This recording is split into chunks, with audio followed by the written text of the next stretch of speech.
તો કપડવંજમાં ફટાકડા ફેક્ટરીમાં થયેલા બ્લાસ્ટ બાદ આસપાસના મકાનોમાં તિરાડો પડવા સહિત નુકસાન થતા સ્થાનિક રહીશોએ પ્રાંત અધિકારીને આવેદનપત્ર આપી તાત્કાલિક સર્વે અને વળતરની માંગ કરી છે। અસરગ્રસ્તોએ ફેક્ટરી સંચાલક સામે કડક કાયદેસરની કાર્યવાહી પણ કરવાની માંગ કરી છે, તો ફેક્ટરી સામે કડક કાર્યવાહી કરવાની માંગ ઉઠી છે। મારા વિસ્તારની અંદર જે નગરપાલિકા અને ગરોડની સીમ વચ્ચે જે સરહદ આવેલી હતી તેમાં ફટાકડાની ગેરકાયદેસર ફેક્ટરી ચાલતી હતી।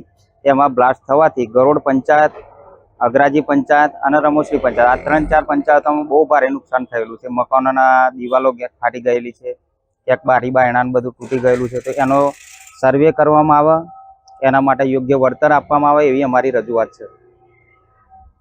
કપડવંજ નગરપાલિકાના વિસ્તારની અંદર એક બોમ્બ બ્લાસ્ટ થયો હતો, ગેરકાયદે ચાલતી ફેક્ટરીનો બોમ્બ બ્લાસ્ટ, જેના કારણે નજીકના જે ગામો ગરોડ, અગરાજીના મોડા, લખાભગતના મોડા, કારકાના મોડા તમામ સીમ વિસ્તાર અથવા ગામના એટલું બધું નુકસાન બ્લાસ્ટના કારણે એવડું બધું નુકસાન છે, મોટી મોટી તરાડો પડી છે। એના અનુસંધાનની અંદર આજે અમે બધા પ્રાંત સાહેબને આવેદન આપવા માટે હતા। આવેદન આપી વિનંતી કરી કે ભાઈ આ તાત્કાલિક સર્વે થાય ને આ લોકોનો જરૂરિયાત પ્રમાણે જે હોય યોગ્ય વર્તન મળી રહે એના માટે